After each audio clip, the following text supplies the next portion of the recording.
Welcome to the Pursuit of Learning podcast. I'm your host, Clint Murphy. My goal is for each of us to grow personally, professionally, and financially, one conversation at a time. To do that, we will have conversations with subject matter experts across a variety of modalities. My job as your host will be to dig out those golden nuggets of wisdom that will facilitate our growth. Join me on this pursuit. Today, I have the pleasure of having Lane Kawaoka on the Pursuit of Learning podcast. Lane currently owns 4,200 plus units across the United States. He lives in Hawaii and recently quit his day job as an engineer. Lane partners with investors who want to build their portfolio alongside him, investors who are too busy to mess with tenants, toilets, and termites. They have acquired over $350 million of real estate by syndicating over $40 million of private equity since 2016. Lane reverse engineers the wealth building strategies that the rich use in the top 50 investing podcast, SimplePassiveCashflow.com. His mission is to help hardworking professionals out of the rat race, one free strategy call at a time. Lane and I talk about his path from employee to owning 4,000 plus units across the country. Along the way, we cover turnkey single-family rentals, out-of-state investing, syndicated multifamily investing, real estate rules of thumb, and real estate financial analytics. We also discuss what markets across the country Lane is targeting and why he targets those markets, amongst many other things. At 35 years of age, Lane has achieved a lot, and he shares how you can too. I hope that you enjoy this conversation as much as I did. Lane, welcome to the Pursuit of Learning. It's great to have you. One of the things that I saw from your background was that you grew up in Hawaii, and you said that the sense of community that you had from growing up there is something that you infused around your business. Can you tell me what you learned through growing up in Hawaii and how that's informed your business philosophy? Yeah, so Hawaii, for people who haven't visited, it's a lot smaller market. It is an American state, although it is very different from the mainland USA. A lot more community-based, a lot more based in people around you. Things are slower. That's where the old island mentality comes from. I think it's no different than any other small town, Midwestern farm town. But, I think in the world today, I think there's missing of community, and especially like when I was in Seattle, I don't know my neighbor. I don't know their name. We say hi to each other, but then we get inside the house because they're gonna rob each other or something like that. But that's just how it is. And in Hawaii, it's just more community based. And I think when people, high net worth people, the thing I've kind of gotten from them is, you've got it all, and money's not an object. It's the relationships, which is the currency of the rich. And people are much more community based. Everybody knows their neighbor. I lived in Seattle for 12 years, and dude, I couldn't even tell you who my neighbor's name was, right? You say hi, but nobody hangs out, right? Very different way of life in Hawaii, very family oriented, very community oriented. And I kind of created more of a boutique syndication company as I kind of went along to emulate that, where, you don't need to invest in me, but like people who are around, they enjoy the company, right? They enjoy being with other people, like-minded people, especially. So it's not just a business, it's a group of people that spend time together and enjoy each other's company. Is that fair to say? Pretty much, right? But, I think there's a couple of things I picked up along the way as I started to expand my peer group to more high net worth folks. And I guess you hear about it a lot of times, but, they say the relationships are the currency of the wealthy, right? Or your network is your net worth. So those are kind of two opposite ends of the spectrum advice, but, they kind of go hand in hand.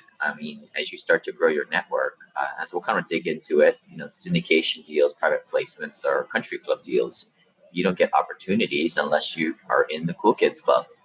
around other high net worth people. Some things to talk about, like what kids your private school are going to, how you building your family legacy, right? What are you going to do with your several $1 million net worth, to kind of create a lasting impact for some kind of philanthropy goal? You can't talk about that stuff with people at work, right? They're all figuring out what to do with their retirement, the very little bit that's left, right? It's just different things to talk about, definitely first world problems. So when you think about your children someday and what school they'll go to, one of the things you think about is not necessarily what they're going to learn at school, but who they're going to be spending their time with, because that's going to have a long-term implication on their ability to have access to some of these opportunities.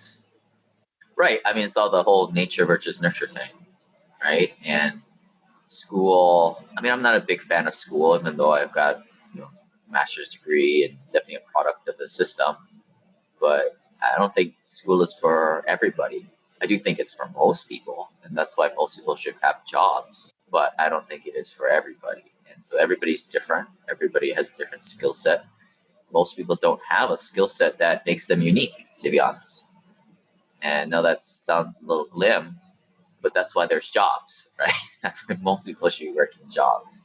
But everybody has different kids, everybody has different skill sets, and I guess the important thing is for people to be put into the right place. And for those of people who kind of see the entrepreneurial world, you see this, right? You see both sides of it. But if you're just kind of just a W-2 worker, even though you're a high-paid, computer science engineer or doctor, dentist, likely you've gone through the traditional academic path, right? And that's all you may know. And you may not have the offspring that is thinking that way or geared up that way.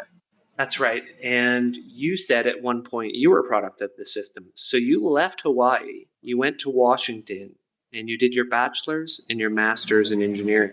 When you were growing up, is engineering where you thought you would be? Or how did you carve that path for yourself? Two main things. I mean, I think I must have been good at math and science for an 8 or a 9. So kind of got put into this path of being an engineer, right? I mean, straight up, I didn't want to be no engineer. All I knew, I just didn't want to be broke, right? And then maybe along the way when I was 12 or 13, I'm 35 now, so, we had Google back then. Only the smart kids were using Google back then. The rest of the world was only still using MSN and all those garbage, also Vista and those things. But yeah, I remember Googling highest paid salaries out of college, my elementary school, and engineer was on top, right? And I was like, yeah, I don't want to go to no grad school. I don't need to get, I want the best. I want the best pay without super long time in school. So maybe that's why I did it. The best pay without having to get a PhD. And it's amazing how many people don't actually do that research in advance of choosing what degree they're going to get. Often they'll go to university and rack up all that debt. And we'll talk about the value of certain types of debt at some point, I'm sure, without the thought of how am I going to pay this off in the future? Or why am I taking on this debt? What am I going to get out of it? Right. I mean, a lot of people just go into debt and because they think that that's the best way to do. And, but I think the saddest folks are the people who have the money to go and they just go because their parents will pay for them. I mean, they're just kind of just flush through the system and they definitely don't appreciate it as much. And they just kind of squander the opportunity. So then when you graduated, you took a job as a supervisor for a railroad maintenance crew with mostly 50-plus-year-old colleagues who you were supervising. And I think that's when you started to already realize maybe this 9 to 5 isn't a fit for me and I should be thinking of something else. Can you tell me about some of the things that job taught you on your path and why you maybe already started to see that this wouldn't be your long-term future? Well, I mean, it's just a lot of hours, right? I mean, it was 100% travel for work. I was a management trainee, so you're given that job kind of as a green kid out of college, and it's most guys will spend 10, 20 years to get that type of job from the ranks. But what better way I mean, that's actually a good system, right? Like you have management trainees who are college educated go through these types of in the trenches jobs, and it helped me a lot to build my leadership skills, learn a technical background. We had a lot of machinery, we had very high stress kind of decisions that we had to make in the minute. And the whole people aspect of, especially working with a blue collar union workforce, was very eye opening to me back then. And it's really helped me kind of in my business today. I mean, it's kind of a lot easier today, kind of doing the things that I'm doing today compared to then. In all, weird hours, 24/7, 365. You have emergencies here or there. And they paid me well. I mean, paid me great. Definitely more than 10, 20% than what a normal job I would have been making it, or in Boeing or something like that, building some airplanes or pushing some paper or making emails here and there. And one of the benefits that I understand from that actually was the fact that it allowed you to become an accidental landlord with your first single family residential purchase. So can you tell us how that job contributed to you being an accidental landlord? And then we'll dive into the path that eventually put you onto. Yeah, so all the way up to this point, nothing special, right? I mean, I'm just following this linear path. Go to school, study hard, be a good little boy, go work at that job for 40, 50 years, put money into your retirement system. And along the way, buy a house to live in, have a dog, get a wife, have some kids, right? Save 10% of your income, put it away. It's going to be enough. Exactly. Yeah. The government will look out for you, right? Pensions. Exactly. Well, most of us don't believe in pensions and Social Security these days, but, I still go a long way. All right, I'm going to go buy a house to live in, right? And I have a salary that I was pretty frugal back then. Still am a little bit, but I was able to save, like 40, 50 grand of my paycheck every year. So in a couple of years, I saved enough to go buy a $350,000 house in Seattle. And because I was never home, I was working on the road all the time, I was like, this is dumb. Why don't I just rent this thing out and make some money? So the rents were $2,200 a month. The mortgage was $1,600 a month. I knew nothing about the rent to value ratio, the 1% rule, the 50% rule, which you can talk about later. All I knew, I was like, cash flowing. I was making some money every month, right? Like at least $400 or $500 was of beer money every single month. And I was like, shoot, if I just keep doing this a few more times, I'll be able to quit my day job or take it easier. And that's where it kind of started. And, with a lot of time on the road, people who've done that, you got a lot of thinking time. So I got to thinking and strategizing on how to do this better and better. Perfect. And we're going to come back to the next steps and the fact that lit the spark. Something you said reminded me of something I saw in your videos, and you talked about frugality. And frugality at that stage in your career, when you're trying to put these big down payments out to buy homes, is relatively important. And I saw that you actually had a really great list of some of the things that you did to save money when you were earlier in your career. Can you highlight two or three of the ones that the listener will find quite entertaining, but they actually work and describe what you were doing? Yeah, geez, some of them are kind of embarrassing. Like if people have a mod pizza or Pieology around them, it's kind of a little secret or hack that if you get the salad, you get unlimited toppings. So you just load that sucker up, and now you got lunch for the whole week. When I was working a lot, or when I was working, when you go 30 miles outside of your home office area, now you're on expenses. Cha-ching. So I would strategically come back and go to this casino buffet every weekend, and I would just intermittent fast the next day, and then I would kind of head back on Sunday, and then go right back on expenses. There'd be a month where it was kind of a game where I would only spend $100 out of my own pocket. I would charge my Anchor battery box at work. I don't know if that's super legal or not, but I don't know. Just too much time on my hands, to be honest.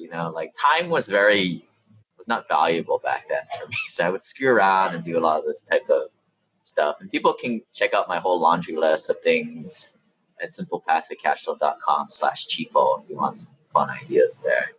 Yeah, and we'll put that in the show notes. So any of the links you share, we'll have in the show notes for people to go through later. I absolutely love that list. I used to write and talk about financial independence a lot, real estate investing obviously being a path to that. A lot more of it, it's like dieting. 80% is via not spending money. So all of the hacks you had as ways to save money were ingenious, and I really enjoyed them. And I quite liked the intermittent fasting, not only for fitness, but financial health. That's something I actually wrote about once as well. Yeah, pair habits, right? I used to watch a lot, or I used to read a lot of financial blogs in the PF blog sphere in my college days. But you start to realize that there's a very different mindset between the world I'm in, and the people I interact with, and those personal finance bloggers like the Mr. Money Mustache guys.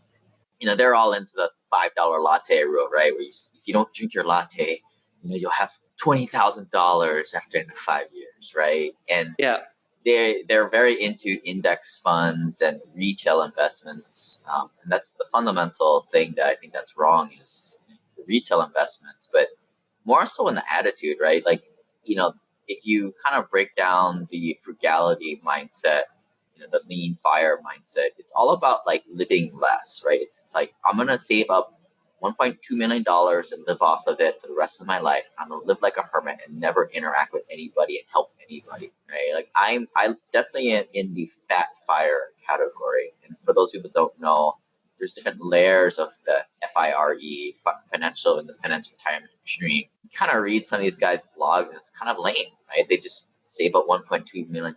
They quit their 6-figure job and they go to Thailand and take pictures of their food. And they don't help out any soul. I mean, it's just very, I don't know. I'll call them out. It's immature, right? Because I had the same mindset when I bought that first rental, then I bought a few more. And then you start to adopt this mindset of like, the light's at the end of the tunnel for me. I mean, yeah, I'm still working this day job. And I eventually did work it for another, almost 10 years. But I started to realize that, yeah, I'm on the way out. And what am I going to do after that, right? Like, am I just going to go on a beach and drink a bunch of pina coladas and do nothing with my time? I mean, that's kind of cool. I get it, But if you really start to think about it really hard, you really start to empathize with that situation. They're like, this is kind of lame, right? That's right. That's right. Everyone's fire is different. And I think the path that you're on, I very much align with as the same path that I'm on. I look at it as lean fire, fat fire, and then the third one that I generally put in there is pivot. And I would say, from what I've read on your path, you as well are somewhere in between that fat fire and that pivot, in that I don't think anyone would look at what you're doing today and say, yeah, he's retired. But I think I would look at what you do today and say, he's doing what he loves. He's enjoying it. He's helping people and he's making money along the way. And so you Right. transition from being a W-2 employee for someone to living the life you want to do, doing what you want, when you want, how you want it, where you want it. Is that fair to say? Right. And if people want to Google another term, ikigai, it's the alignment of, something you're good at, your talents align with your what you're doing. You enjoy doing it, you make money by doing it, and it's something the world generally needs. That's right.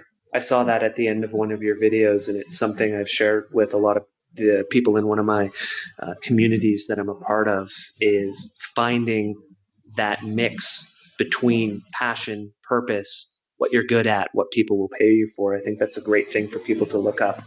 I think like some people could say, yeah, we're shaming people who haven't found this ikigai. But look, I never had it before. But I think like I call this like the path to enlightenment. Well, maybe I shouldn't call it like that because it's kind of hokey, right? But it's like a path on the highway, right? The highway is when you start to go really fast. And it's obviously how we've kind of created our highway system. But there's multiple ways onto the highway. There's multiple on-ramps. Some people, like myself, it's money. Money is important to me. Money allows me to feel comfortable and to get to myself a point where I can figuratively put my own oxygen mask on and help That's right. others.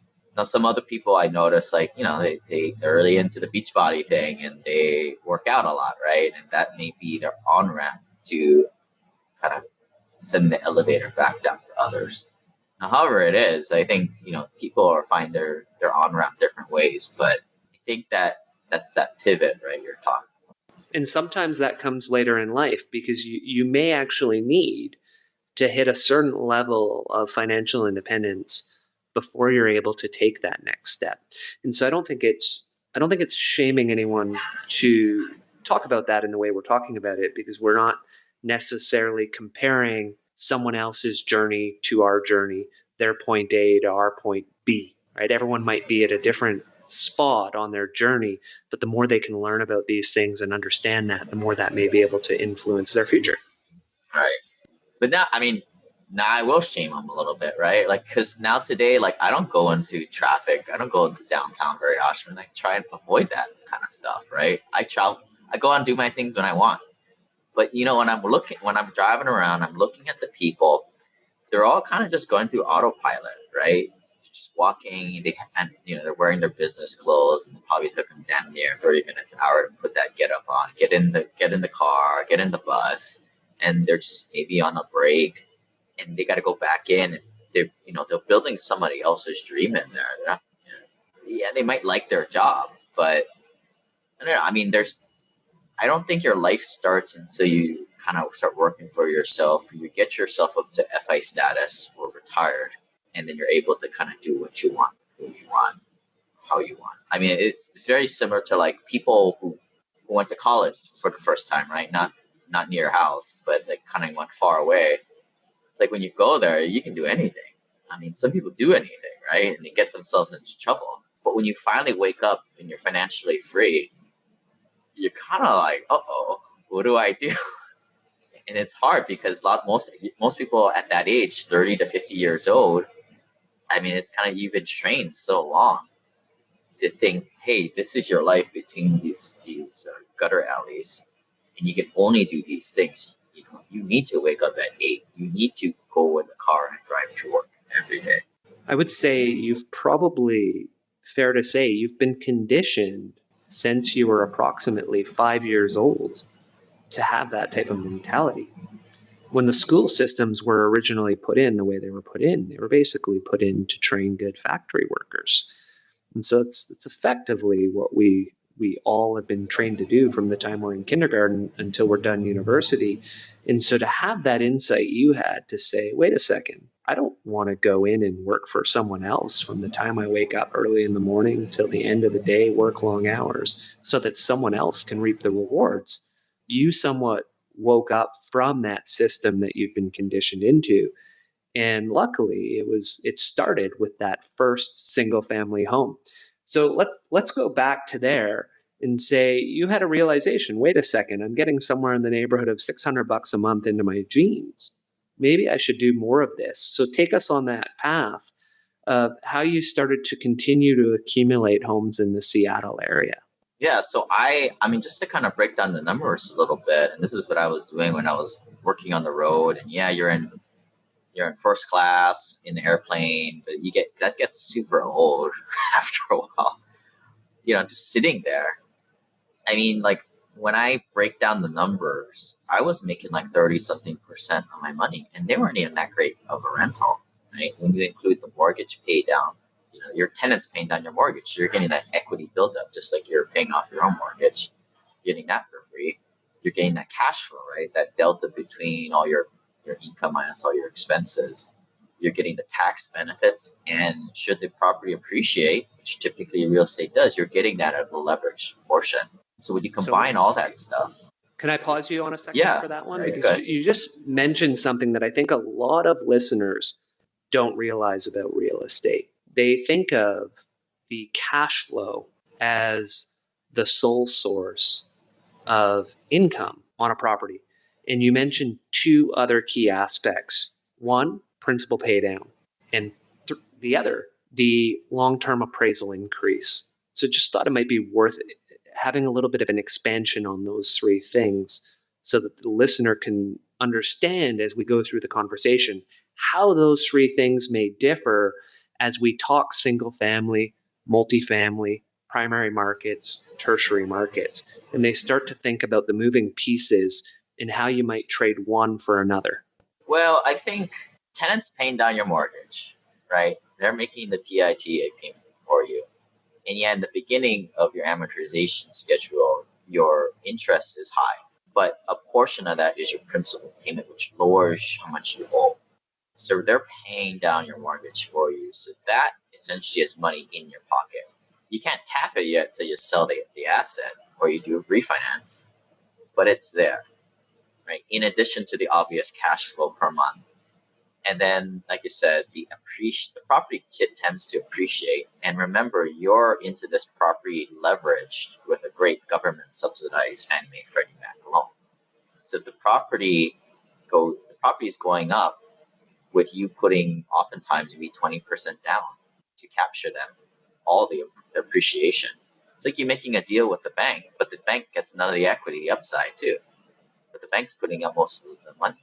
And is that the typical leverage? Is that the typical leverage in the U.S.? You're sitting on around 20% your deposit. 80% loan to value. I mean, this is why to me, America has some of the best rent to value ratios and the best loans. So it makes it very ideal to do this here in America. Whereas other countries, Canada, Europe, Asia, it's just the rent to value ratios aren't there, and comboed with the not lower leverage limits. That's fair to say. I'm always, and we're going to dive into this when we start getting into some of your rules, but I look at the 1% rule and I think about where I live, and it's very challenging to even think about getting anywhere near the 1% rule, which we'll talk about later.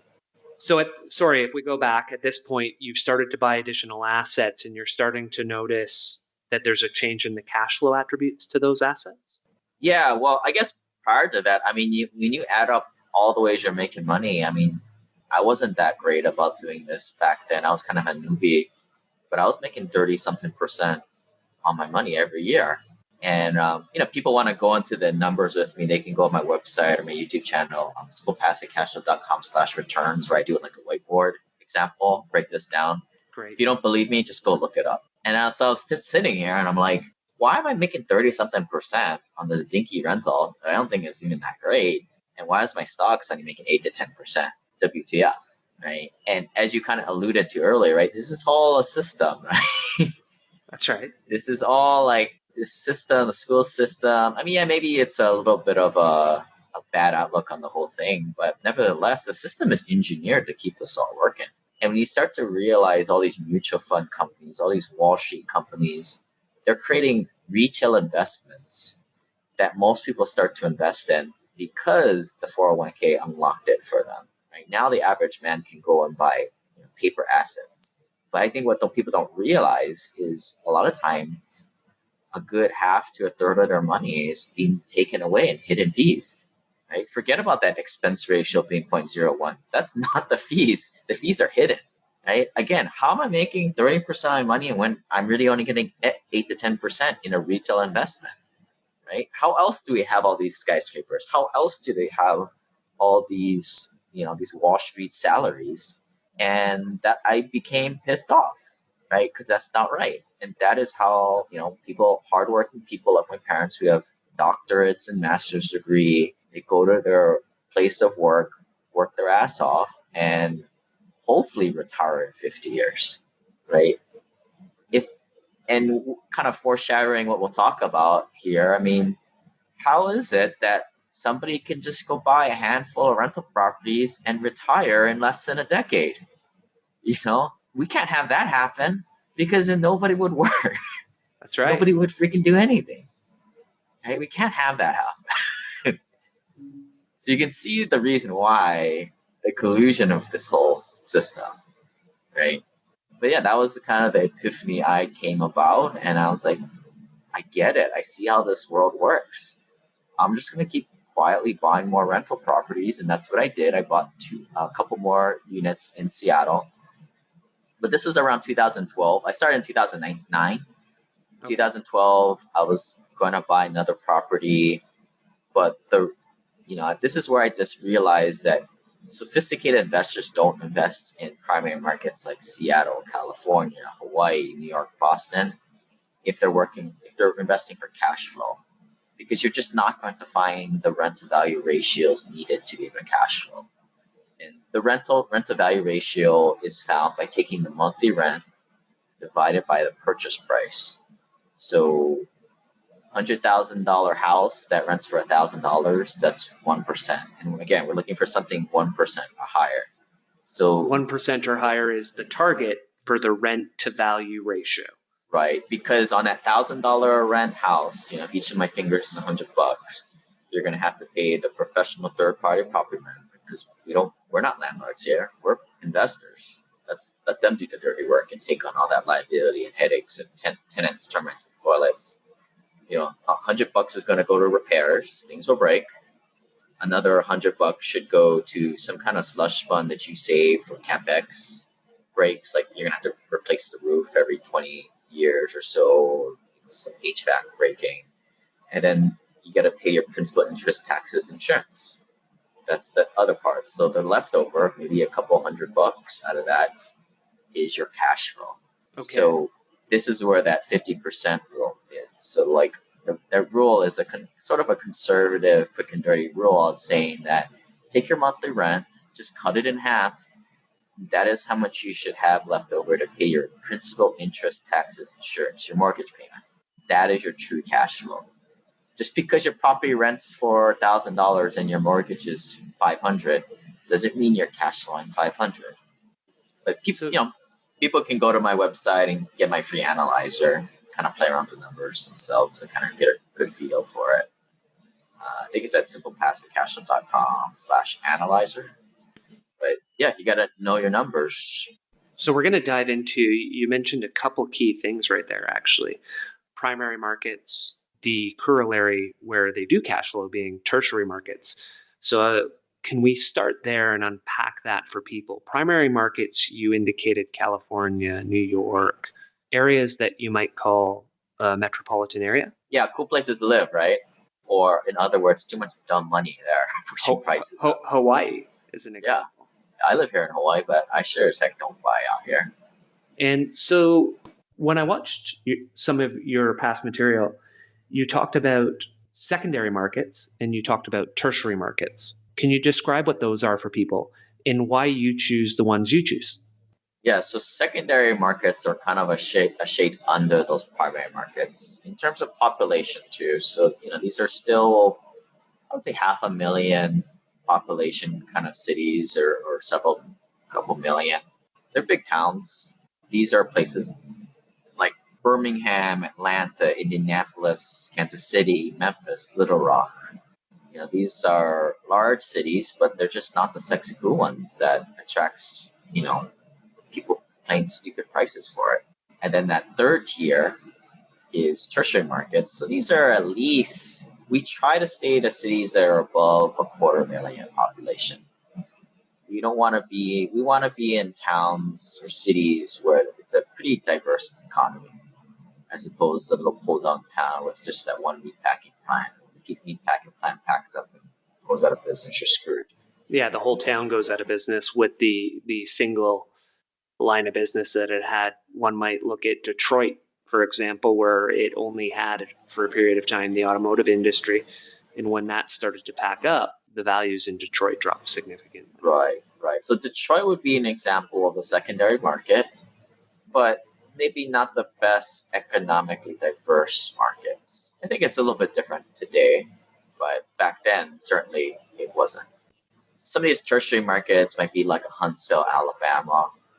I can't really think of too many off the top of my head, but Abilene, Texas, El Paso, Texas, places like that.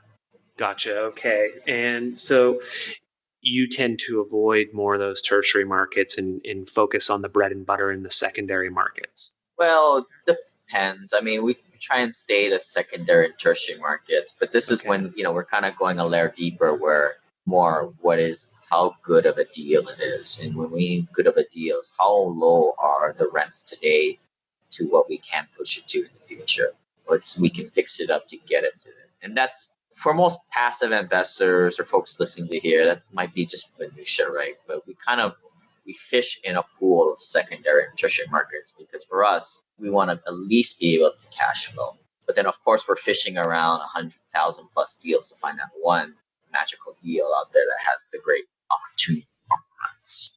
Rule number one, always cash flow from the beginning without any pro forma adjustment. Right. So a lot of people think of real estate investing, this big world, and they think of like HGTV, house flipping stuff. That's very different than the world we live in. We're more buy and hold, cash flow first kind of guys. And that's, if you think about it, that the people who are betting on appreciation and weren't cash flowing on a month-to-month basis, these are the guys who always get hurt. 2008, prime example of that. If you're cash flowing, in theory, you never have to sell. You always can just wait out till the time the market bounces right back up. That's right. We're effectively buying income streams. And I think this is the difference between traditional investing dogma that everybody teaches you because they want your money, their funds, is the accumulation theory, right? Clint, save up $2 million, or I don't know what it is today, $4 million, so you can live off of it in retirement and live off the rest and be happy, right? That is what we're all taught to do. But let's unpack it. To me, it's dumb, because when you get to that stage in life, what do you need? You need to put food on the table and you need to pay your bills. So you need cash flow to do it, right? And so what most people do when they get to that age, they live off their pension or Social Security, which we're not going to have, but they're living off cash flow, right? So if they have $2 to $4 million of equities that have built up and appreciated to that point, they're going to need to convert that money to cash flow, right? Or just live off of it, and eventually it goes to nothing. Maybe that's exactly what they want you to happen. But if you're smart about it, you create cash flow streams. But I employ, well, why don't we build cash flow streams today? After all, that's the end game, right? Why not begin with the end in mind and build cash flow streams today? So that's what we're doing here. We're building, whether it's a syndication deal or rental property, you're buying properties at cash flow for you, and you're creating multiple streams of income. So you're diversified. You don't have to worry about one stock market to go up. And the beautiful thing here is, for most of my clients, they're able to, these investments will kick off money, but they don't need it. They're working their day jobs. Their days are numbered, don't get me wrong. But these properties can kick off cash flow and have them acquire properties quicker and quicker. Like my first few properties, it was like watching grass grow. Yeah, I was really good at saving money, saving 50, almost 100 grand every year to buy 1 or 2 properties a year. But, once you get a few of these properties in place, now I'm creating a third paycheck for myself. Exactly. And I can accelerate that acquisition and get even more cash flow. And this is effectively why the rich get richer, right? Because their assets create more money for them to buy more assets. You're effectively getting to the point where your investments in your assets are creating, especially if you're in a relationship, your assets are adding a third income to the couple. So you, your partner, and now your investments are generating as much wealth as perhaps one of you is generating in your day job, which is an absolutely incredible spot to be. This is nothing new, right? This is like Rich Dad Poor Dad was essentially a copy of the richest person in Babylon. That's right. Right? Save 10% of your money to go buy assets, right? That make you more money. It now, takes one of the problems with that is, if you look at what you were doing when you were younger, you're saving far more than 10% of your money. When you're saving $50,000 to $100,000 after tax, that's a fair amount to be putting away to put into these investment properties. So when you start to talk to younger people, I would assume that a decent amount of that has to be not only how they make the investments, but how they reduce their expenditures. Maybe not all the way to what we were talking about earlier with lean fire, but at least a certain level of frugality to allow them to get started on this journey. Would that be fair to say? Yeah. And I think the nice thing about when you start to buy investments, right? You're like, all right, I used 30 grand to go buy this house, but that created, a few $100s in cash flow every month. And I see that every month. And that establishes that relationship where now you're motivated, right? I talk to a lot of families and their savings rate isn't that high.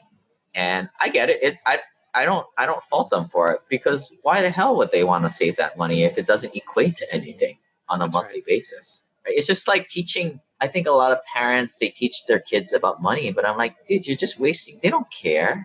They don't have any money. Why would they want to learn about this stuff, right? Yeah, I think that's that is like, it's a good motivator to get this stuff set up and they can see it working, right?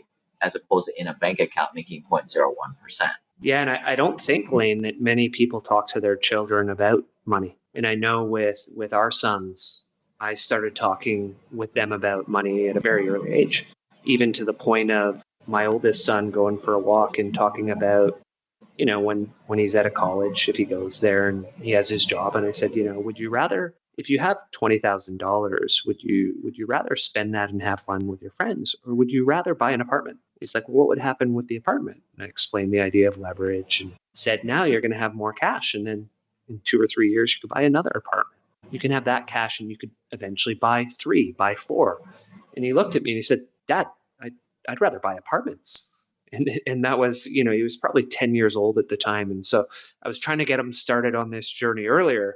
So I'll have to get him to listen to this podcast when we're done, so that while he's in high school, he starts to look to acquire properties. That'll be the goal. Yeah. I mean, I think it's great you're talking to him like this, but I'll be honest. I mean, he's probably still thinking Santa Claus brings his presents to him, and he's gonna start to realize how hard it is to go buy a damn apartment, right? For sure. And this is the steps that we're missing, right? Before I bought an apartment, I bought 11 single family homes.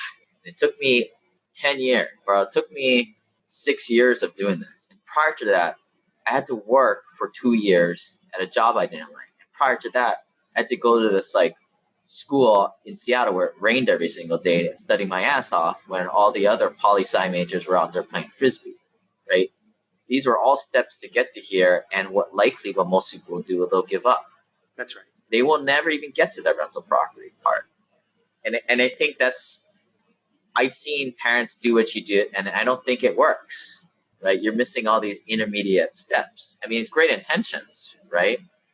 But maybe another way of showing them would be, if I've kind of sat and watched some of my peers, they talk to their kids about, what do you want to do? You want to buy that thing? Cool. You can have anything you want, right? You want to buy something? All right, what's your plan to get that money? How much does it cost? That's right. What's your plan to get it? Yeah. You're going to go mow salons. All right, well, you're trading your time for money. You and your uncle don't do that. Why don't you go find a way to make a business where you can have your friends mow the lawns for you, right? Those are those kind of get their wheels turning. But I think the problem is, and this is adults, kids, millennials, baby boomers, nobody ever gets anything started. It's not a generational thing. Nobody ever gets started. Take that. You talk about it. They don't take that first step. Sometimes I recognize, Lane, I may overgeneralize. A lot of people like to think about the end result. They don't like to think about the work that has to happen from today until that end result, and they don't take that first step. So a lot of what you talk about in your presentation is, what's that first step? And so for you, it was that single family home. You grew a number of them in Seattle. And then in 2012, you decided to go out of state. What drove that decision? We talked a little bit about it being cash flow, but what was your first step in going out of state? Yeah, so first thing, the numbers didn't make sense in Seattle. I wasn't cash flowing in the beginning, and I finally realized it. And as prices were starting to come up, it made it super clear that I needed to kind of go elsewhere. I tried to do, in any endeavor, you try and search for the other thing, right? So I also tried to go look at auctions, right? Because you hear a lot about buying distressed properties at cheap. But then they would have these dinners where they would cater free spaghetti, and they would get a bunch of investors around. And I went and I listened to the presentation, and it was kind of a war room setting where they would go look at the next properties. And I looked around the room, and it's just a bunch of old, dumb money, a bunch of guys who worked for Microsoft and didn't know what the heck they were doing. And that's when I realized I need to get out of this room, because this is where dumb money is, and this is what I don't want to be doing.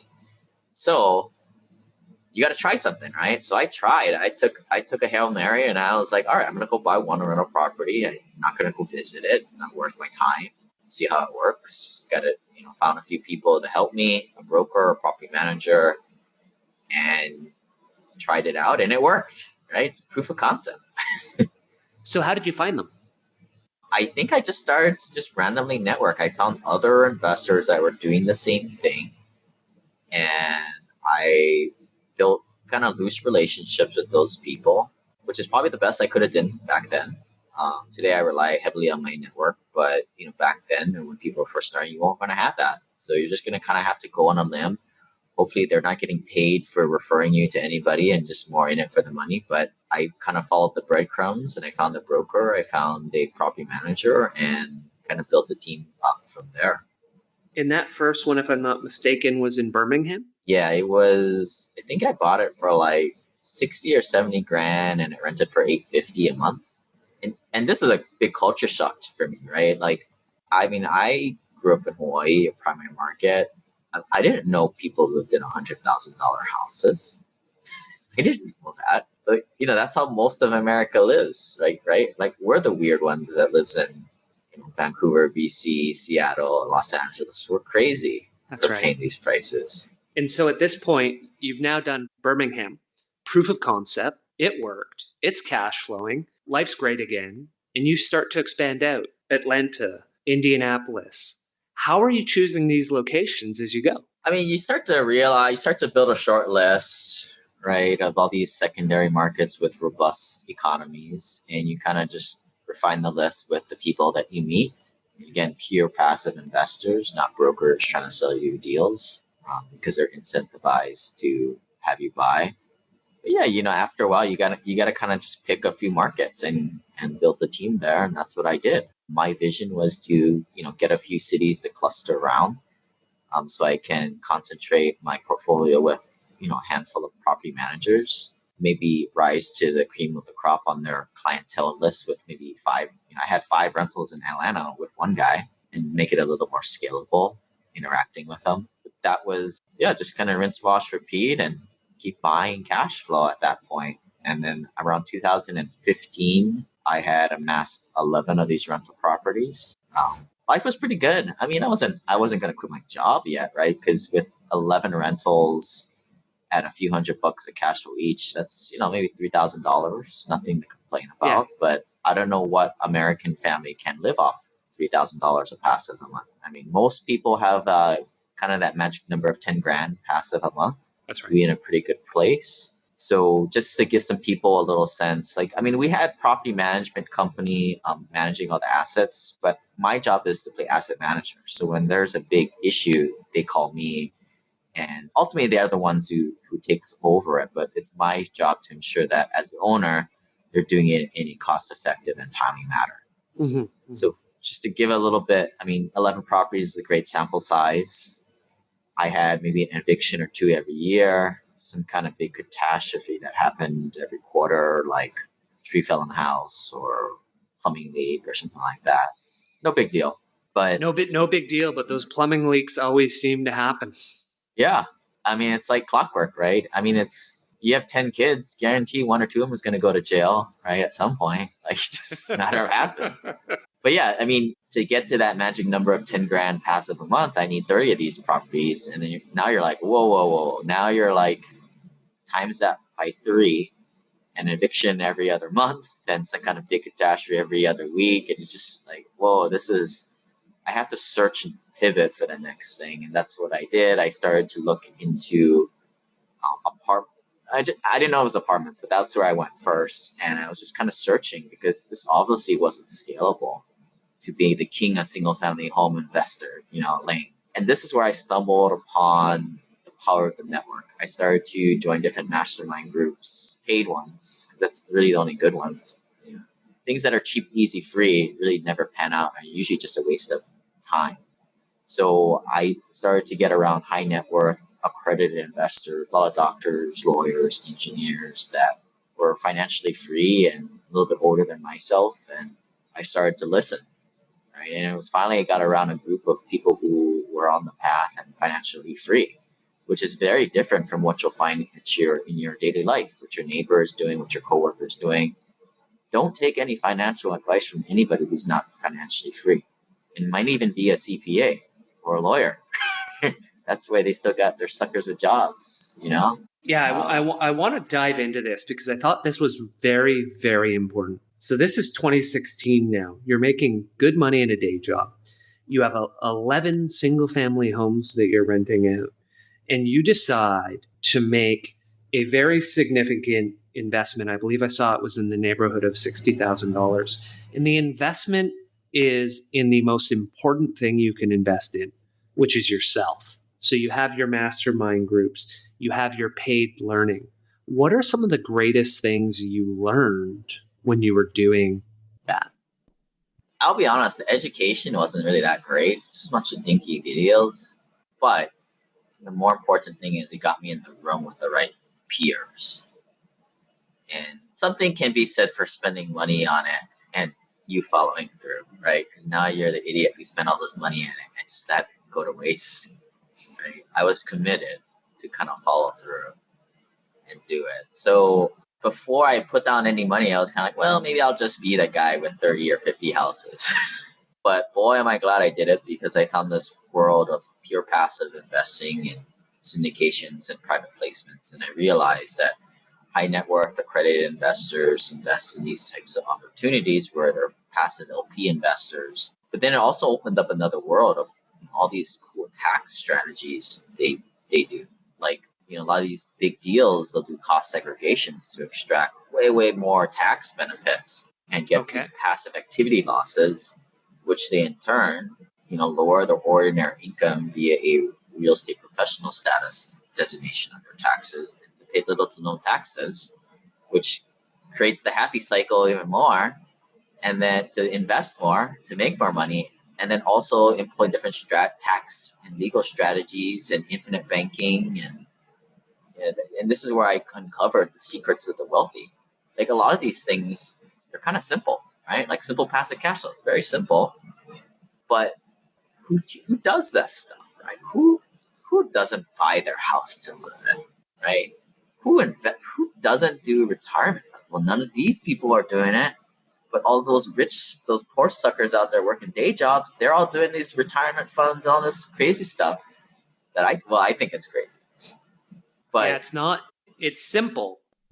The problem is it's a get rich slowly method that people aren't attracted to. It takes a fair amount of sacrifice to save up those down payments and to get that ball rolling, if you will. Once you have the snowball going, which you did very young, it puts you on a path that it doesn't seem like a lot of people can get into. Am I wrong on that? I was very lucky, right? Like I had money very young, and I didn't have any skeptic spouse that really had a clingy affinity towards living in a house that they won't, that's $600,000, $1 million. So this was that was kind of my advantage to kind of get that lift off the ground. I mean, in fact, I didn't mention this, but after I had bought that first rental property, I was like, wow, this is my ticket out of this rat race, so I can fire my boss. So I actually, because I was working on the road all the time, I actually just I moved out. I didn't live anywhere. I didn't have a mortgage or rent payment to pay. I just lived on company expenses for, I think, several years. So that was how I was able to save, 6 figures every year by just being a rambling man, And you rent in Hawaii right now, don't you? Yeah, I don't really believe in buying. I mean, maybe when my net worth is 10 million, I'll buy a house to live in, but to me, it makes no sense. So along that way, have you at any point lived in a home you owned, or have you just rented in primary markets where the loan to value ratios are low, and then have your investments that you own in high rent to value ratio markets? I've owned a couple of houses to live in, but I don't do that today. Okay.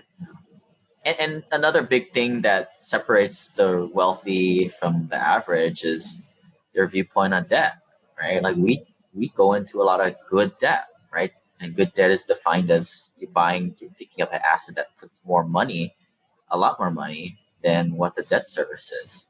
And this is something most people are very scared, right? This is the antichrist for a lot of people. Going into any kind of debt for them. To me, debt's a tool. You can use a tool for good and bad. If used properly. And you're absolutely accurate when we were talking about financial independence community earlier. Generally, they refer to any form of debt as a sin, as evil. And you or I would look at it and say, well, whoa, there are different types of debt. If you're carrying Yeah. credit card debt to buy a TV or a couch, that's bad debt. If you have credit card debt at 0% interest and you used it to buy a home, that could be a really good debt. So knowing the difference between positive debt and negative debt that will have you effectively in the rat race longer versus debt that will allow you a path out of that rat race. And like a lot of my clients will have this mindset of like, well, we're trying to pay down our house. And I tell them, well, we don't do that because we want to take that lazy equity, not doing anything in your home, and possibly go five or six apartment buildings for you, right? To in turn play this arbitrage game where we're making a lot more money. And it just comes down to their comfort zone and education, right? To make those decisions that ultimately is going to lead them into a better place. There's a strategy out there where you take your home equity via a HELOC and you pay down your mortgage. It works, but I wouldn't do it. I would rather take the money and buy investments. At the end of the day, you're going to grow your net worth faster. And that's what it all comes down to. How does your net worth growing? Being debt-free is not aligned with financial freedom. Another mistake a lot of people make a lot of times is that, well, let's go back to the buying a house thing, right? Like, I think most people should buy their house. People are like, wait a minute, what is he saying? He's just saying not buying a house. But a house is a forced savings account. And most people in this world are really bad with their money. They get $500, they go and blow it. So for those people, most people, they should go buy a house because it prevents them from getting their grubby hands on their money. And they have to pay their mortgage first, usually. But for some of us who are good with their money, take the money and go buy investments. And with the cash flow you get, you're probably good enough to not go just spend it, blow it on something silly. That's right. You just said something and you mentioned it in one of your videos and it really resonated with me. And it was at that stage when you started to go into multifamily. You said if you are able to save more than $30,000 a year or have substantial liquidity, being a landlord and especially flipping is not scalable. It is merely a form of capital appreciation. So at the time that you said that, was that when you were making your transition from single family homes where you realized, I can't scale this? And part of that may have been, Lane, your point about an eviction every quarter was becoming an eviction every month, and you needed to move to something that could scale. Is that when you made the jump to multifamily? Yeah, that was kind of when I was kind of making that jump. And I think very similar to some people go to the MBA, right, from college. They don't go to over college, right, back in the day. When you do that, right, there's not really a flow chart for people. It's kind of like based on the person, right, and their talent level. And it's the same thing here. When does an investor that books an onboarding call with me, when do we put them to a turnkey remote rental? When do we say, well, maybe you should start to look at these private placements as a passive investor? Certainly, if you're an accredited investor, I think it's a no-brainer. Don't screw around with all these rental properties. It's a pain in the ass, right? But for look how I started. I didn't have any money. I learned a lot by getting rental property from the bat. And I certainly don't think people under a quarter or maybe even $500,000 should do syndication, because most syndications, private placements, are $50,000 minimum investments. That's a huge chunk of change for somebody who's $250,000. And overall, my general advice to people is never to go into any one deal with more than 5 or 10% of their net worth. 50 grand to someone who's $250,000, that's 20, 25% or something like that. It's too much. That's a really good point, and we'll definitely come to that because I wanted to have some questions around getting into syndications and understanding it from both sides. One of the things that you talk about when you're considering where on the spectrum between active versus passive, and you chose passive, and we'll get into the reasons you chose passive, but you highlight 4 different things. You talk time, money, knowledge, and network. Can you unpack that a little for the listener? Yeah, so when I have my onboarding calls, I don't know anything about anybody. I'm kind of asking specific questions to figure out where they fall in those 4 attributes: time, money, knowledge, network. Knowledge and network are kind of intertwined a little bit, but the major ones are: how much money does this dude have? How much time does he have? Does he have a super busy day job? Yeah, that kind of dictates where we place him. I think in the active passive spectrum, most of the active investing is wholesaling, flipping houses. I don't really advocate for any of that type of stuff. Most of people in my community, their highest and best use is at their day job. So they shouldn't waste their time flipping houses or wholesaling. And it's not good tax advantage anyway. But in this world that I live in of turnkey rentals or syndications, you have semi-active and you have passive. Right? So when we're kind of talking like that, using those 3 attributes, first, money, right? That's probably the easiest one because it's a numerical thing. If a guy doesn't have very much money, it's simple. Buy a rental property, get yourself educated, dude. Come back in 5 years. Start with the basics. Right. Because the thing about syndications is anybody can put together a syndication and bring in passive investors. So if you're a new passive investor, you don't have a shot determining if this is a good deal or not. All these people putting together these deals, trying to find investors, they all have really polished pitch decks. You can go on Upwork and get one done for $50, right?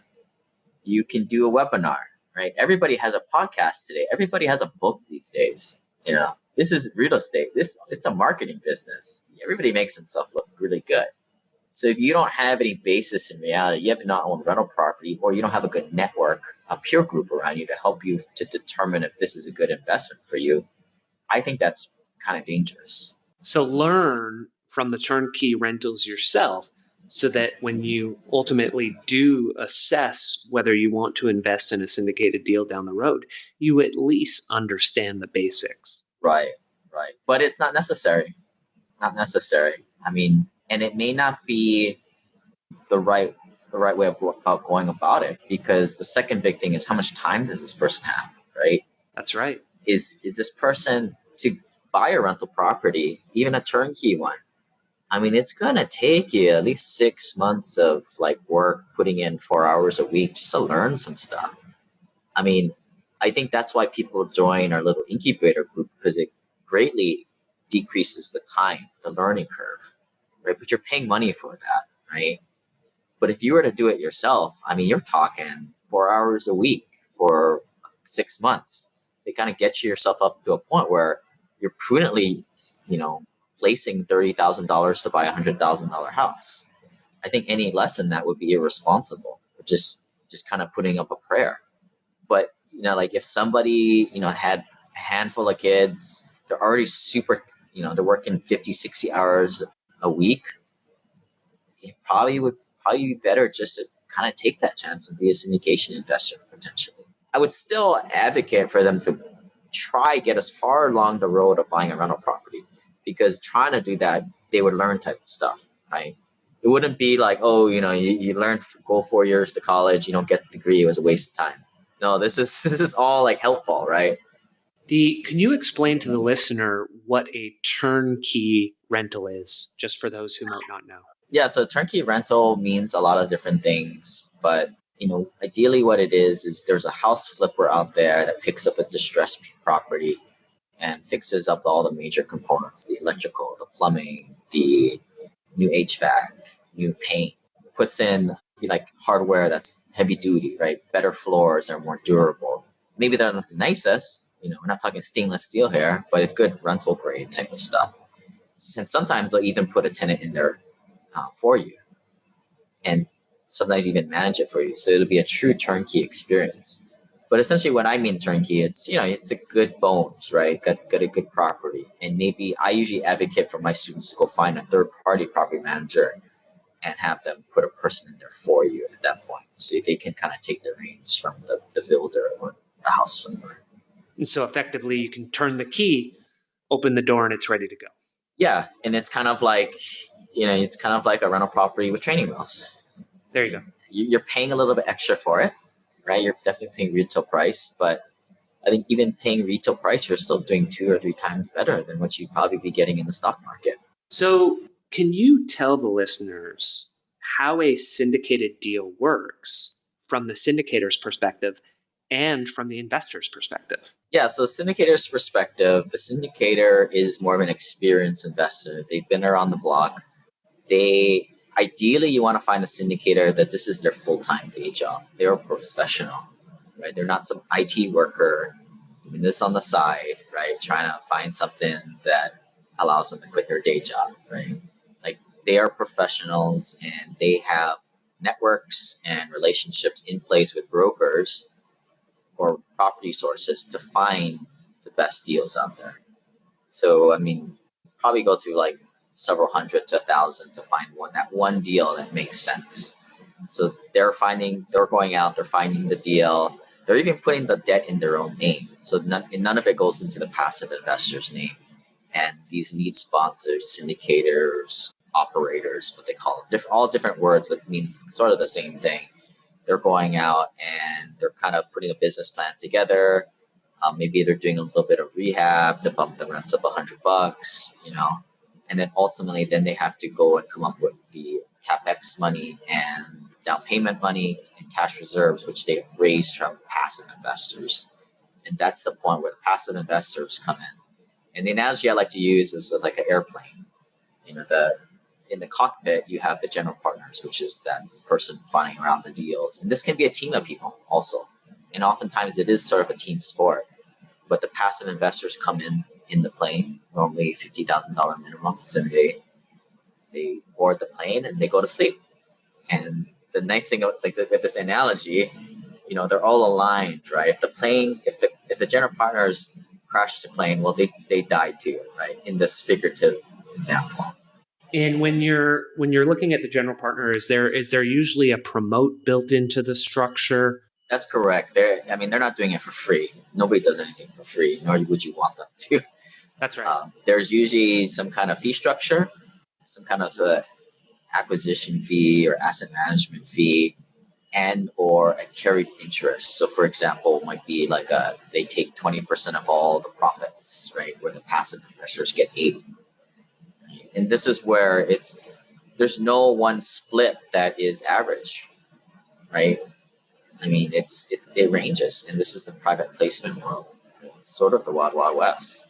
And would you almost describe that as similar to a hedge fund with a 2 and 20? So very similar. Okay. Very, very similar. But I think, if a deal is fatter than normal, I would assume that the general partner would ratchet up their splits, which from an LP's perspective, that's awesome, right? Let the general partner find a great deal. Let him get rewarded. Maybe he gives us a little bit too, but it's economics, right? Because passive investors, there's always a number that they want to see based on a certain perceived risk reward profile on a deal. Like on a development deal where they're building something from scratch, they may want to double their money in 3 years. Right? Whereas a more stabilized asset, they may want to double their money in 5. Right? And some investors are really unsophisticated. They may not know what's average, right, in the marketplace. I mean, a lot of these deals are kind of found on crowdfunding websites, but to me, the reason why the operator goes to the crowdfunding website is because they can't raise the capital on their own based on their own investors, and that to me is a red flag. I personally want to know my sponsor. That's right. And so when you talk the average investor, what would you say the average investor in a syndicate deal is targeting from a limited partner investment perspective? Yeah, like I said, if it's a development deal where they've got to wait a couple, 2-3 years for cash flow, maybe they're looking at when the asset is sold to double their money in 3 years. So 24%? 100% return in 3 years. So, 30 something percent. Whereas, more stabilized asset that's kicking off cash flow, even from the get-go, with some light value adds. So maybe just bumping the rents up $50, $100. Maybe they'd be looking to double their money in 5 years. So a little under 20% a year. Not bad, right? I mean, when you're also getting the passive losses, playing games on your taxes and stuff. So, Okay, Lane, where are you excited about right now? When you start to look at markets, what markets are you thinking are the next spot to go after? yeah, I mean, one of the rules that we follow are we kind of go to red states. So not to say anything politically, but we want to be in states where the landlord laws are on our side as landlords. And typically red states tend to be a little bit more economic focused, right? I mean, you look at the people moving out of California into states like Texas, right? My top 5-6 markets are like Phoenix, Arizona, all of Texas, Alabama, Georgia, the Carolinas, Florida. And they're all generally, they follow the trend of the southern states, the warmer climates. That's where all the population growth is going, and that's where all the economic development is essentially going. So that's where we're going. So that aligns with something I'd heard you say in the past, was that growth is tilting heavily to the south. Why do you think that is? I think maybe part of it is like, with an aging population, people are moving to the warmer climates from the north, east, north. I don't know. I frankly don't care, right? Like I just follow data. Right? The data is telling me. That's where all the like the manufacturing is coming back online. I don't really know what leads the other, like economic growth or population growth. Me, I'm just trying to kind of go where the puck is going. Something I saw that you look to that was really interesting, and I'll get you to explain why to the listener, is you look at what's called the U-Haul van line report to see where, I think you said it was, where are the blue collar workers migrating to? Yeah, so we kind of focus on workforce housing. So, our rentals are like $700 to $1,200. We stay away from the luxury high end because the theory is in tough times, people who live in their yuppie condos, they have to move down to the more B class value based apartments, which is primarily our portfolio. We also are not in the low end, the slumlord area sector. We're kind of in that middle, right? Good value housing, especially in a country where population growth is increasing. And there's just a growing demand for workforce housing, good quality housing. Yeah, that's why we invest in this type of stuff. And through the pandemic, right? Like I think it showed its strength. Normally we collect 97% of our rent. So out of 100 people, you're going to have a few deadbeats, but to be expected. But yeah, through COVID, in April, May of 2020, maybe it dipped on average down to the mid-90s. Which isn't too bad. Yeah, I mean, we're still making money if we stay above like 60-something%. And so I think I've seen you talk about when you grade buildings A, B, C, and D.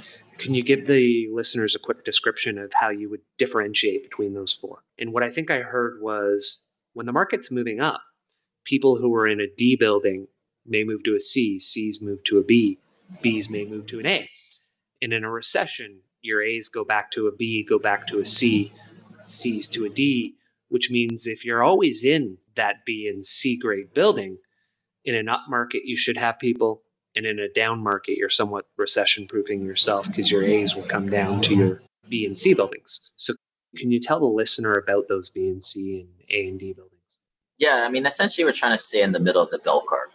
But yeah, like we have different grading systems for not only the class of the property, but also the neighborhood and tenant profile. So easiest one to define is the class of the building, and that's usually dictated by the age. You got generally like a 1980s property is more of a B class, 1960s starts to get to the C.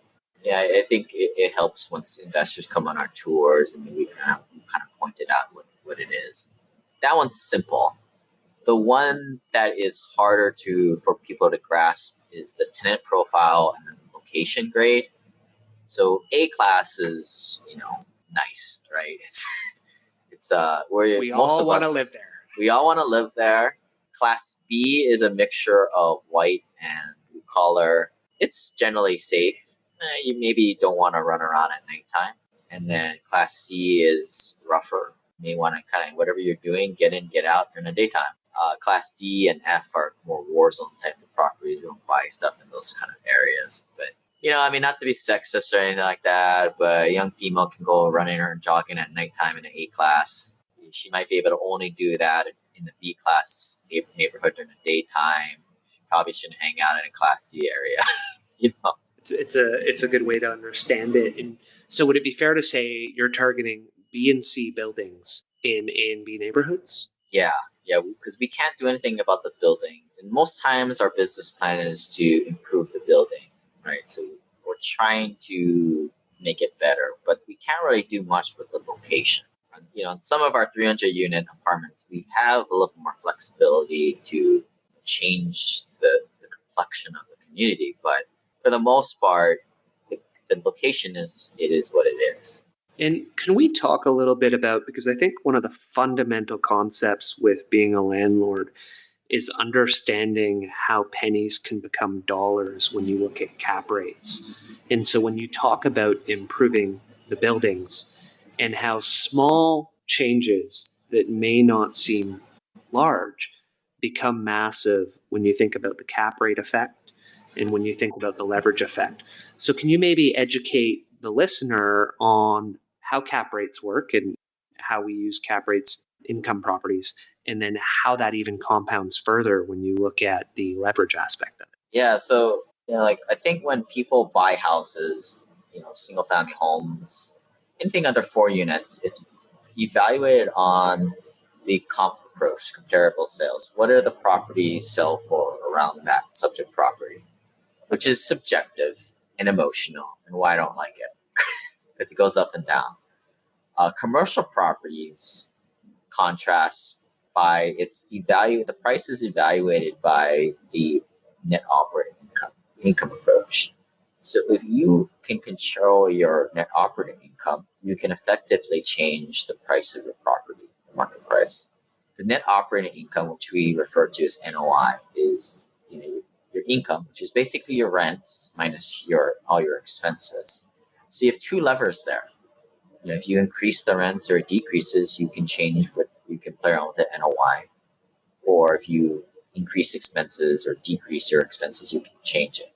So most times what we're doing is we're increasing the income by making our property better, but also increasing amenities. So our expenses are increasing also, but our income is greatly increasing. So when we buy a property at this sort of NOI level and we change it to something higher, we kind of take that delta, and that's how much we effectively force appreciated that asset, which has nothing to do with market appreciation. Yeah, so I'll use some numbers just for people who aren't watching a video, and we'll use a simple example. When we buy it, revenue is $100 and expenses are $50. So our net operating income is $50. If we're able to grow both the revenue and the expenses by 5%, revenue goes to $105. Expenses only go to $52.50. So we've actually created $250 of additional NOI. So as long as we can keep that ratio the same between the revenues and expenses, we're creating incremental net operating income. So let me use a simple example. Let's just say we have a 100 unit building, which I think is a small property, but 100 is easy for us math, especially in podcast form. But, on that 100 unit building, say there's 20 reserved parking spaces out in the front, right? Parking is a little sparse, so let's just charge almost 20 parking spaces. Let's just charge $20 a month. Seems reasonable, right? So we created $400 of extra NOI per month. And, this is based on a year. Because when we bought the building, they weren't charging for parking. And we said, well, why wouldn't we charge the tenants for the parking spot? Right. So we created $4,800 of extra NOI per year. Let's just assume that these certain assets are trading at a 5 cap. So divided by 0.05. So we just made $96,000 for us just by making that one management decision. Okay, so can you explain to the listener what the concept of a cap rate is? So the cap rate is sort of like a multiplier, right? Maybe if I explain it like, say you have a business, right? That's right. And if people are familiar with the term EBITDA, but you have a certain profit you're making. And just like in businesses and in apartment investing, real estate investing, there's a certain multiplier you apply to it to determine the price. And that is effectively the cap rate in the real estate world is effectively that multiplier. And another way, said differently for someone who may want a simple way to look at it, is what we're effectively doing is we're taking that income stream that is coming out of the rental property and we're treating it as a bond, if you will. So if we had a bond and we wanted a 5% return, we would expect a certain amount of income to flow from it. So to do that, we take the income that we're getting from that property and we divide it by that bond rate, and it tells us what the value of the asset is to give us our desired return level. So when we're talking a 5% cap rate, we're effectively saying that if we pay that price for the asset, we'll generate a return to our bottom line, being the NOI that Lane's talking about, of 5%, which also means for every dollar that we increase NOI, when you divide it by that 5%, that dollar is worth $20 in asset value. And this is how you're able to double investors' money in a pretty relatively short period of time. And this is not just waiting for the trade winds to blow or AKA market appreciation. We are creating value here.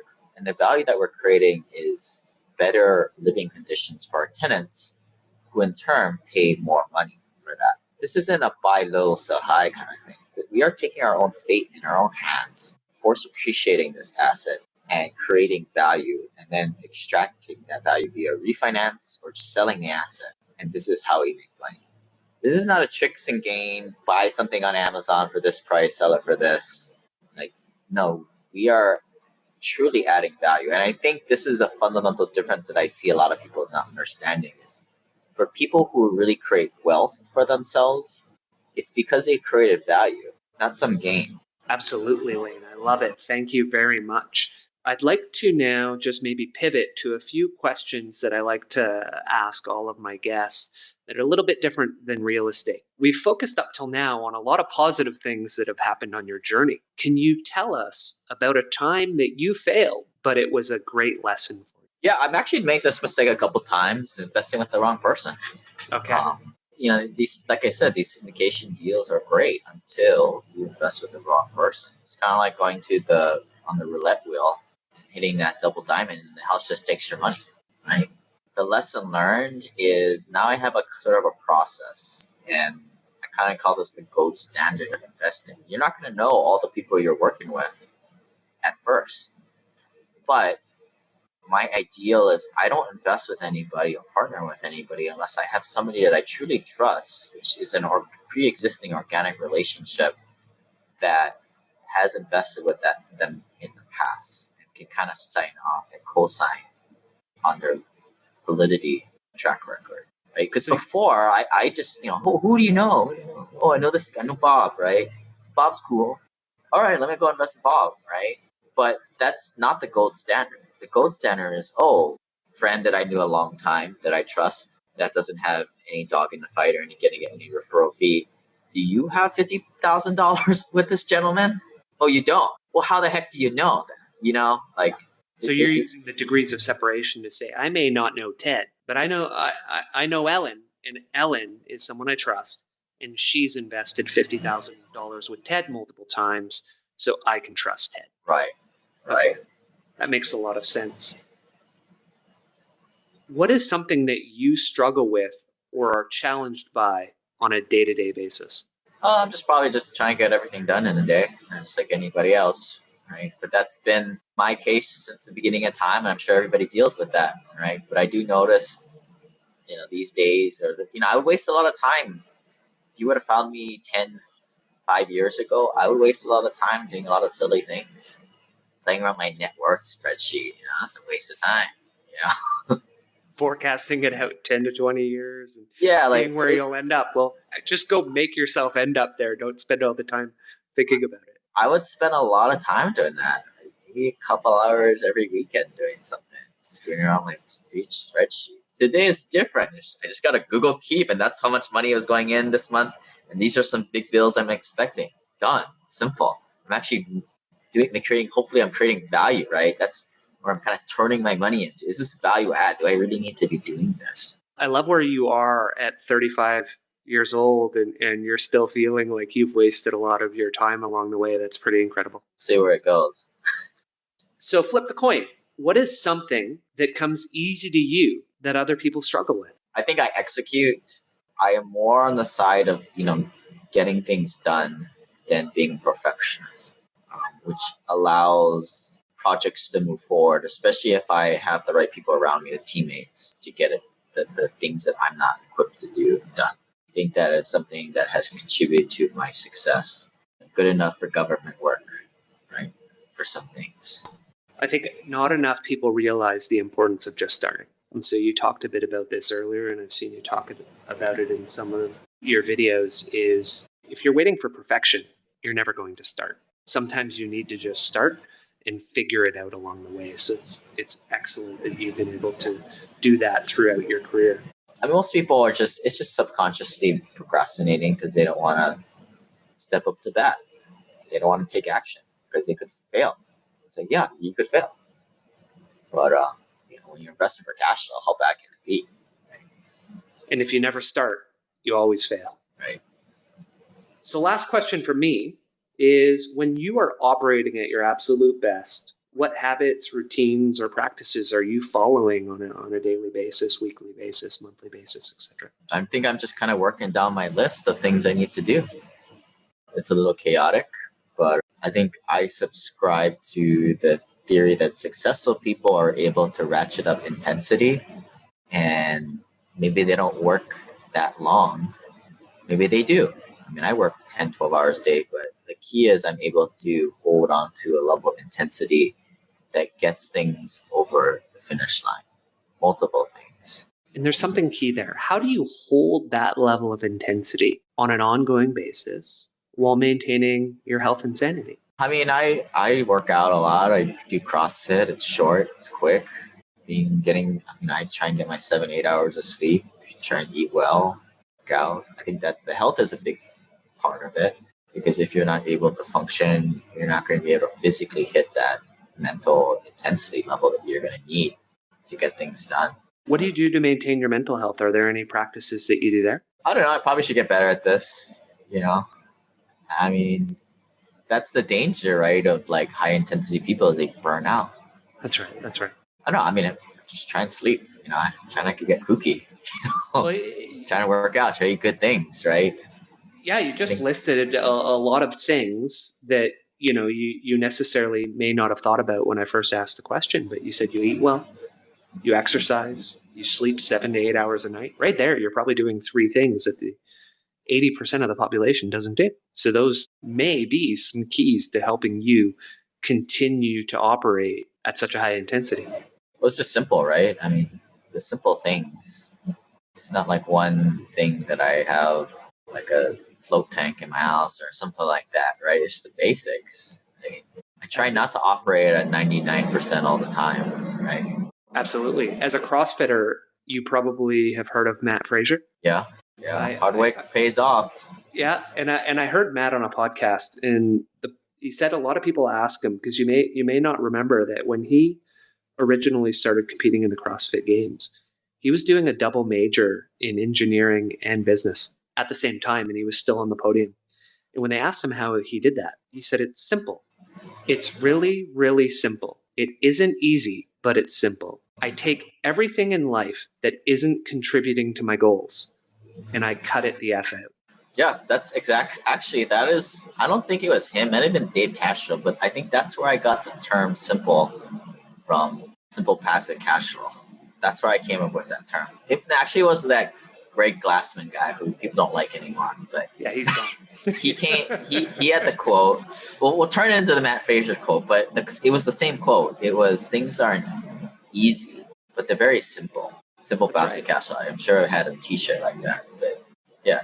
So is there anything at this point that we've missed that you want to dive into a little bit deeper? No, I mean, I guess what do you think about the barriers? I mean, we've laid out a path for people that is proven, and yet it might take some time.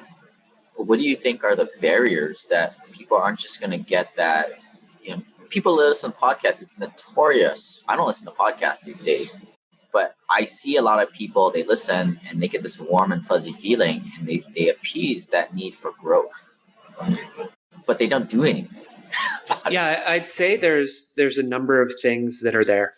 And that's a really great one to unpack is a lot of what I've seen from the people that I'm close to is one, I don't think they believe the numbers until they actually do it, right? So you can share your numbers. They may think that you're just making it up. I've been on the same path as you for probably the last 10 years. And so I absolutely agree with your numbers. I'm seeing them in action. I understand them. And outside of my own personal investing, I'm for the last decade, I've worked in real estate development. So I fundamentally understand the path you're taking and believe it. Number two is the average person seems to not take the steps needed to achieve. In Lane, I generally break that down into three things. Know what you want, know what it takes to get it, have a plan, be willing to do what it takes. And so you've laid out something that to me and to you is simple, but it's not easy. And I think a lot of people out there, one, they don't necessarily know what they want. Two, they don't necessarily know how to achieve it, nor are they willing to do the work to figure that out, which takes you to step three. If you're not willing to do the work to figure out how to do it, then you're probably not going to do the work that's needed to get it done. And so when you look at real estate investing and you look at the path you took, which I find extremely impressive, you were saving a large portion of your income. So when you think back on those frugal hacks and you say, it may have felt a little embarrassing at the time, it is absolutely, to me, not embarrassing. It is fundamentally a key to how you achieved what you did at a young age. And I think a lot of people aren't willing to live without because they see other people spending their money and living that lifestyle. They see social media and they're not willing to do without so that they can do more in the future.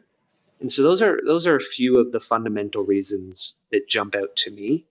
And then no, I'd say the last one is they look at friends on social media. They look at, we always call it the Joneses, keeping up with the person next door who has a nice car. They may not realize that that person's in debt to buy that car. Like when my kids come home and tell me that a kid at school's rich, I ask them how they know that kid's rich, and they talk about possessions. So I started teaching them at a young age that possessions are nothing. It's what is that person's net worth? How much debt do they have? Are they really rich, or is their dad not sleeping at night because he has a ginormous mortgage that he has to pay down, and it's not to have cash flow generating assets? So those are the major reasons for me. One, I think you're right. It's simple, but it's not easy. Two, people aren't willing to do the work that's needed to get there. And three, what you're talking about takes money. And a lot of people want to spend their money on keeping up with the Joneses instead of investing in their own future. That's my take, and that may be very, very cynical. What do you think the barriers are? I think one thing that people could look at the situation and be like, wow, I can't save 50 or 100 grand a year, right? I have a family, that may be already used to a high level of standard living. And so my message to them is like, well, that doesn't matter. If you can save 5-10 grand, that's a start, right? We got to get you on the escalator to buy a rental property. That's $30,000 of liquidity that you need. You don't need to be like me, right? You don't need to be 7 feet tall and dunk a basketball to do this. It just might take a little more time, that's for sure.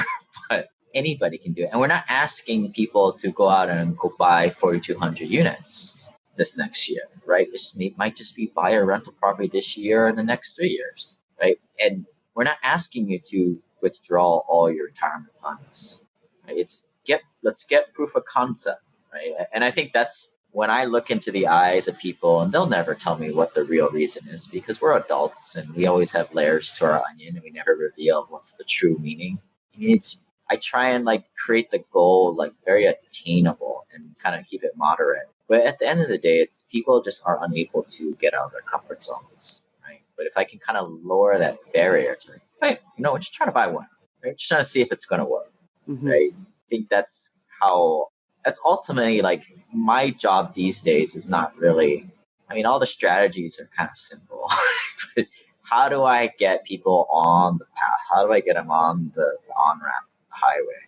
It's a great point. It's like diet and exercise, right? I think diet exercise is a great on-ramp to kind of learning about these same habit changers, right? Or life changers. Like we got Albert here, right? We're not going to have him do a trail run every single day, right? We're going to start small. Right? It's going to take him a while to get to his goals. But, if we be dogmatic about it, he's not us. He may not be able to have that intensity on 99% of the time. He doesn't sleep, right? He likes to screw around on YouTube too much. But how do we get him that initial proof of concept to get him to kind of just kick the can down the road and getting moving in the right direction? That's kind of where I kind of struggle with most people. That's where I kind of focus on.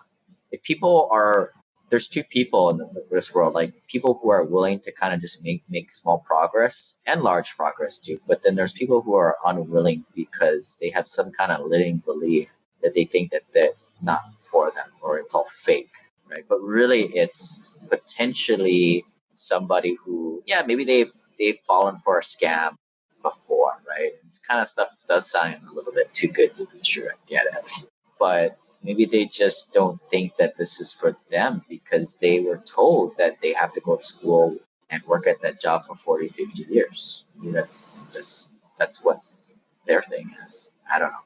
That one you said right there. So if we think about the average person, we talked about earlier that from the time we're in kindergarten till we get out of college, we're basically stuck in that same program, which teaches you 9 to 5. And so all of a sudden you're saying, hey, there's a path out of that. Now, you're one person who's explaining something to them that's completely different than what they've known their entire life. And so it's probably easier to believe that you're the exception to the rule versus something that they can do. But it's hard. That's why I do events with people, and people are very different than, it's like a club of financial friends. And we geek out on this stuff, right? And because our friends don't understand what we do. That's the makings of any great hobby. Well, that's a good point. How can they find you? So if people are interested in rental properties, they're on the lower end of the net worth spectrum.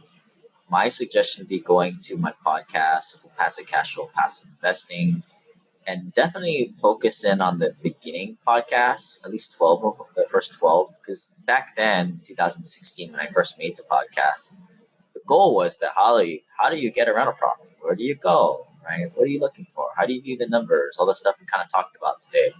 That was kind of the focus. But as I became more of an accredited investor, as we kind of outlined today, I kind of switched, right? A lot of my strategies changed to kind of where we're at today. And it will continue to change for sure. That's the evolution. But if people are more accredited investors, check out like maybe the tail end of the podcast, see what start to learn, right? It's very different things that you're taught out there. Right?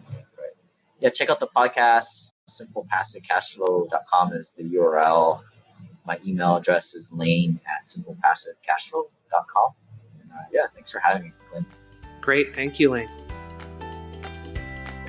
Thank you for joining us on The Pursuit of Learning.